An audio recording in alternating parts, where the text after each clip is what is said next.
The Trial of Species. The Grand Hall of Verdicts floated in orbit above the fractured world of Threxos Prime, a monument to the Galactic Coalition's twisted sense of justice. Polished blackstone walls, tall crystalline spires, and a vast circular arena bore witness to the fate of entire species. This was where planets owned their freedom or were sentenced to servitude. Earth stood at the edge of that blade. Inside the chamber, 1,000 alien delegates observed from levitating thrones. Tentacled, scaled, feathered, mechanical, each representative of a species that had clawed its way into relevance. At the center, Earth's delegation appeared embarrassingly small. Only 5 humans had been allowed to attend. Only one had volunteered. Commander Elara Voss stepped into the trial circle without fanfare. Her uniform bore no rank, no medals, only the pale blue and white flag of Earth. She carried no weapon, wore no armor. Her brown hair was tied in a simple braid, and her gaze scanned the arena like a tactician studying the terrain before battle. The murmurs began immediately. That's the human champion. She looks fragile. No exosuit, no neural link. Primitive. From the opposing gate, the Zurox champion arrived, General Elara, heir to one of the oldest empires in the galaxy. 9 feet tall, draped in gleaming black armor grafted directly into his muscle fibers. 4 arms, each equipped with retractable energy blades. His bioengineered muscles glowed faintly with thermal modulation. He sneered at Elara like a lion sizing up a mouse. A booming voice echoed across the hall. By the Charter of Sentient Trials, this combat shall determine the fate of species code 4732, Homo sapiens. If victorious, they shall remain independent. If defeated, they are to submit under Zurox authority. Elara roared, stepping forward. You send this female as your defender? Pathetic. You are already conquered. Elara tilted her head. Funny. You said that before the fight started. The gong rang. Elara charged like a meteor. His footfalls cracked the obsidian floor beneath him. Elara didn't move. Delegates leaned forward in anticipation. A single swipe from Elara's blades could bisect a tank. But Elara stepped aside at the last instant, pivoting on her heel. His blade struck only air. She ducked a second blow, slid beneath his guard, and jabbed 2 fingers into a seam between his plated ribs. Elara grunted, more annoyed than hurt. You dance well, but this isn't a ballet. It's not a brawl either, she replied, rolling back to her feet. The audience murmured again. Not with mockery this time, but curiosity. Elara attacked again, this time with 2 arms simultaneously. Elara twisted and spun, letting his weight work against him. She moved like water, never colliding, always redirecting. As they fought, Elara's mind raced. Every step, every move, every micro-expression, she catalogued it. She wasn't just surviving, she was learning. Elara's shoulder servos hesitated when he turned left. His optical sensors were calibrated for ultraviolet, but she baited him with a standard light flash. His footwork favored dominance over flexibility. His powerful, but not creative, predictable. Elara activated a tiny pulse beacon hidden under her skin. It sent a low-frequency pulse toward Elara's armor. The Zurox had designed their suits to be impenetrable to direct assault, but not to resonance disruption. Her beacon had no offensive capability, but it destabilized his balance subtly, almost imperceptibly. A minute passed, then another, then 5. Elara was slowing. His strikes grew wider, his breathing deeper, his rage visible. How are you still standing? He hissed. You trained for domination, Elara said. I trained to win. With a sudden shift, she struck a nerve cluster behind his knee. Elara buckled. He roared in fury and extended a hidden blade from his arm. Illegal in ceremonial combat. The arena gasped. Delegates stood. One shouted, violation. Elara didn't care. He lunged. Elara caught the blade between her hands. Sparks flew. Her palms blistered, but she gritted her teeth and twisted. The blade snapped. She struck his throat, jammed her elbow into his exposed joint, and swept his leg in a single flowing motion. The Titan fell to his knees. Elara stepped back. Submit. Elara stayed up at her, blinking through shock. This human, this fragile, outclassed creature, had just dismantled him. Silence overtook the chamber. The Grand Arbiter rose. The victor is Earth. Cheers erupted from the human delegation. Elara didn't react. Her hands bled. Her arms trembled. But her eyes were steel. She turned to the watching Zurox. That was your best. They didn't know it yet. But this wasn't a victory. It was a warning. Outclassed by whose standards? 2 hours after the match, Elara Voss sat alone in a sterile holding chamber aboard the Coalition orbital station. Her knuckles split and raw. Her ribs sore with every breath. Medics had offered assistance. She refused. Pain was just another signal, information to process. A single overhead light buzzed above her. From beyond the reinforced glass, alien dignitaries debated in a dozen languages. Not about her survival. About how. Elara, general of the Zurox Empire, lay in a medical pod down the corridor, unconscious, broken, but alive, and humiliated. That, above all else, was unforgivable to the Zurox. The door hissed open. Ambassador Kalin, Earth's representative, stormed in with a pale face and stiff shoulders. Elara, what the hell did you do? She blinked at him. Exactly what you asked me to. You were supposed to survive, not dismantle their hero like some kind of war machine. I told you, if I entered that ring, I was going to win. Kalin exhaled. The Zurox High Marshal just called the verdict invalid. They claim Elara was drugged. That your win violates the spirit of the trial. They are bluffing. Maybe, but the Coalition is spinning. They expected a show, not a massacre. Elara stood. Then let's give them a second act. Elsewhere on the station, inside the Zurox War Council chamber, General Elara woke inside his recovery pod. Tubes fed oxygen to his lungs. Nanit stitched muscle fiber back together. Around him stood the top brass of the Empire, military leaders bred for war, not diplomacy. You failed, one growled. No, Elara rasped. She adapted. Another commander snarled. She exploited your weakness. Elara's voice hardened. She found it. In minutes. I fought 50 wars, crushed species older than their sun, and she read me like a book. That silenced the room. She moved like she already knew my patterns. Predicted my next strike before I thought of it. The supreme strategist of the Zurox Empire, a wither being kept alive by a fusion core and centuries of intellect, leaned forward. She wasn't born to win, he said. She was trained to expose flaws, to study, to adapt. They all knew the meaning of that word. It was the one trait Zurox warriors didn't possess. They didn't need to. Until now. We cannot allow her kind to spread, the strategist said coldly. This human is an extinction vector.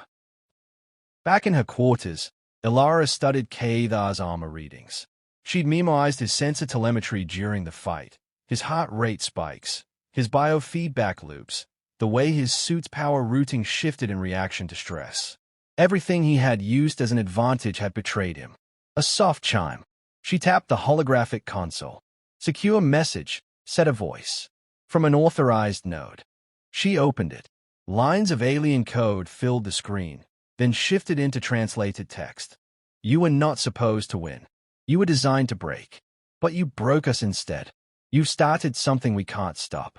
This is war now. Prepare Earth. The message vanished. Elara stared at the screen. They had made their choice. She opened her wrist-embedded storage core and activated Cassandra, a dormant AI virus she had created in secret. It had been her failsafe. If diplomacy failed, if honor failed, if the system turned its back on justice, she would have a tool that couldn't be stopped by rules or treaties. Cassandra, she whispered, I need eyes on every Zurox relay in this sector. Stealth only. Acknowledged, the AI responded in her neural implant. Shall I prepare for escalation?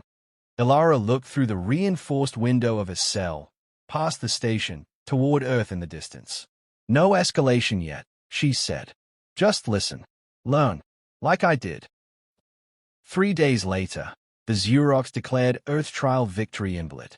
They withdrew from the Coalition Court and mobilized their frontier fleets. They called it a containment action. But Elara called it what it truly was, the beginning of a war. As Coalition diplomats scrambled to preserve peace, the Zurox fleet descended on the Sol system's edge.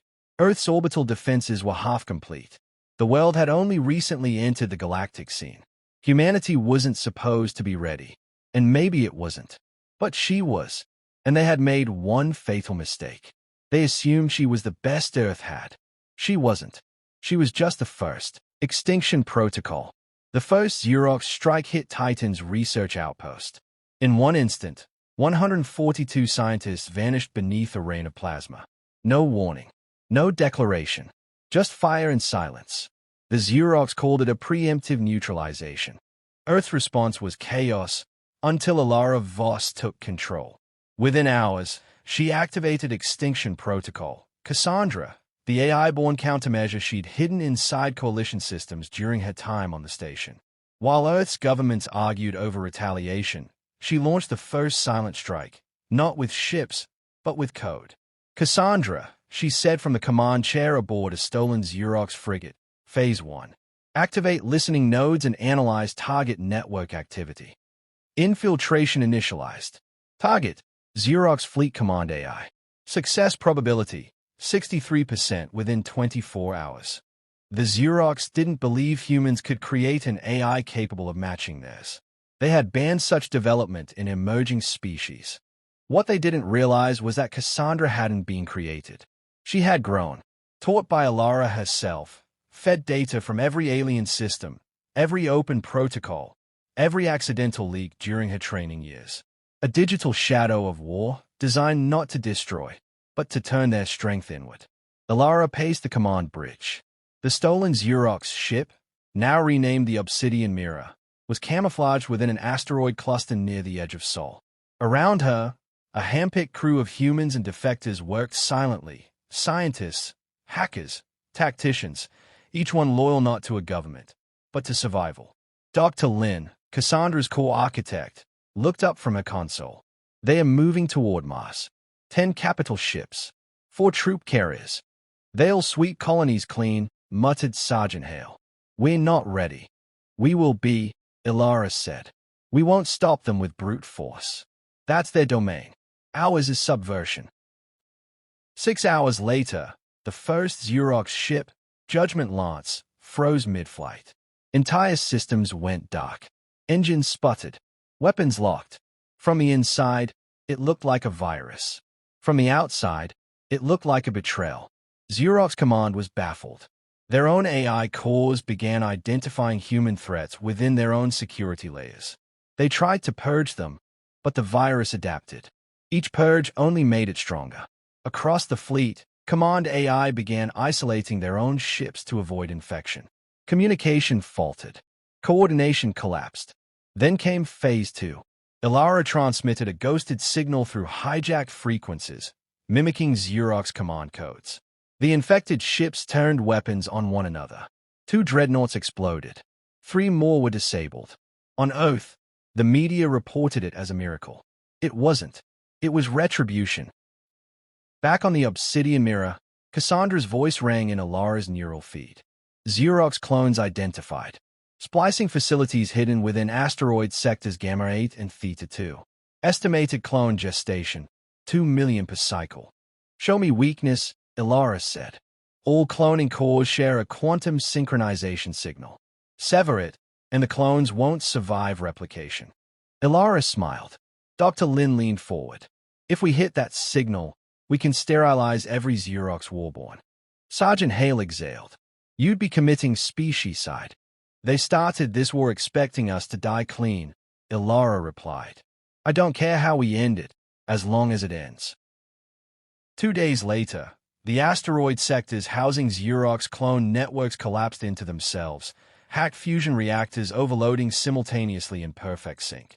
The detonation didn't just destroy the facilities, it sent shockwaves through the Zurox Empire.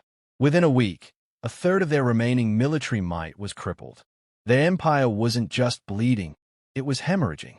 Elara had waged a war not of conquest, but of disassembly. They called her a war criminal. She didn't care. In response to their genocide of Titan, she was answering with extinction. By the end of the 3rd week, the Zurox sent a message. We acknowledge your capacity. We request parley. Name your demands. Elara didn't respond. She sent back a single data packet. a recording of K'Athar's sneer, his declaration during the trial. You send this female as your defender? Pathetic. You are already conquered. Then she sent one line of text. You're right. You were conquered. You just didn't know it yet. She terminated the channel. The war wasn't over, but extinction had already begun. The ashes of arrogance. 6 months later, the Zurox Empire no longer existed on any official galactic chart. What remained was splinter fleets, leaderless, broken, paranoid. Their cloning cores had failed. Their warborn soldiers, once their greatest strength, were reduced to uncontrolled, dying generations. Star systems that once flew the Zurox banner now barred it. And in the center of the ruins stood the woman they once called Outclassed. Commander Elara Voss had never returned to Earth. She couldn't. Not yet. Instead, she stood aboard the bridge of the Obsidian Mirror, now orbiting the former Zurox capital, Qawatun, a smoldering husk of cracked oceans and shattered sky domes. The final broadcast from the planet had begged for terms. The last Zurox Archon had screamed her name just before the planetary shield imploded from within. No one had even fired a weapon. Cassandra had simply shut the planet down. The Galactic Coalition, once arrogant in its authority, now watched her like a predator circling their walls. They issued condemnations, labeled her as unstable, even dangerous. But none dared act, because beneath the surface, dozens of subjugated species had risen in her name. They called themselves the Outer Ring Pact. Not an empire, a resistance. Species once silenced by fear now found courage in her myth. The insectoid Nevrak, the crystalline male, the oxygen-poisoned Orshai, all united by one fact. The human hadn't just defied the strongest empire in the galaxy. She had erased it. In a private chamber aboard the mirror, Elara stared at a small object, K'Athar's broken blade, the one she'd snapped during the trial. She turned it over in her hands, remembering the way the crowd had laughed, remembering the pity in their eyes, remembering their mistake. Hale entered quietly. Another transmission. From Oath. She raised an eyebrow.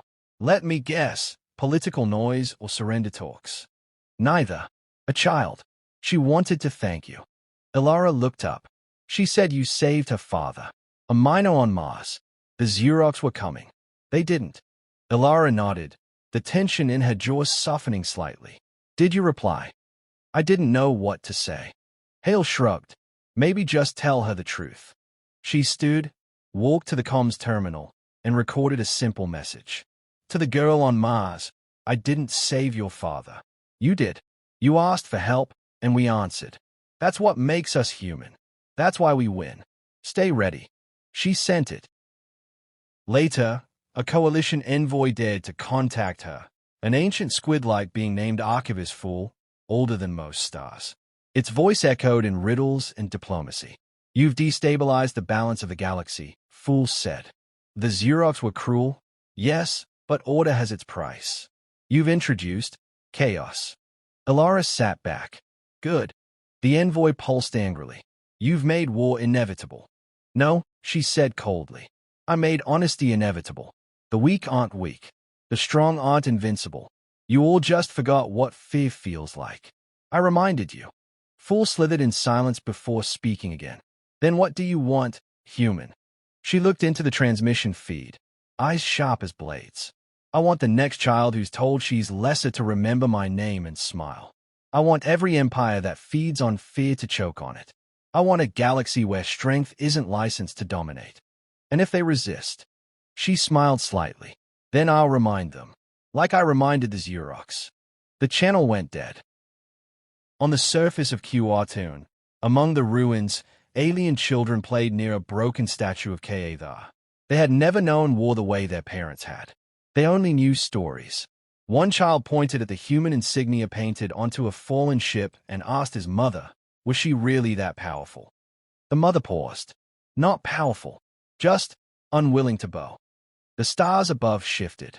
A new era had begun, not forged in blood or banners, but in a single moment of defiance that changed the course of civilizations. Elara Voss had been outclassed. That's what they believed, and that's why they were extinct.